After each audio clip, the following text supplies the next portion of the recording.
এই মুহূৰ্তত দিবলৈ লৈছো এটি গুৰুত্বপূৰ্ণ খবৰ ৰাজ্যৰ কৃষকসকলৰ বাবে ভাল খবৰ কৃষকৰ বাবে 1000 কোটি টকাৰ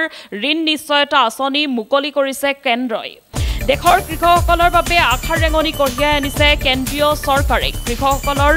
উপকাৰ সাধনৰ বাবে এক আঁচনি মুকলি কৰিছে কেন্দ্ৰই যিখন আঁচনি এতিয়া কৃষকসকলক দিব 1000 কোটি টকাৰ ঋণৰ নিশ্চয়তা সোমবাৰে উক্ত আঁচনিখন মুকলি কৰে আৰু এই কথা সদৰি কৰে কেন্দ্ৰীয় খাদ্য মন্ত্ৰী প্ৰহ্লাদ যোশীয়ে মন্ত্ৰীগৰাকীয়ে এই আঁচনিৰ উদ্দেশ্য ব্যাখ্যা কৰি কয় যে Warehousing Development and Regulatory Authority চমুকৈ WDR পঞ্জীয়নভুক্ত ভঁৰালসমূহে জাৰি কৰা ENWRৰ বিপৰীতে বেংকৰ ঋণ দিবলৈ অনিচ্ছা হ্ৰাস কৰাৰ লক্ষ্যৰে এই আঁচনি প্ৰণয়ন কৰা হৈছে আঁচনিখন শুভাৰম্ভণি কৰাৰ লগে লগে 1000 কোটি টকাৰ কৰ্পাছ ফাণ্ড আগবঢ়োৱাৰ কথাও মন্ত্ৰীগৰাকীয়ে জানিবলৈ দিয়ে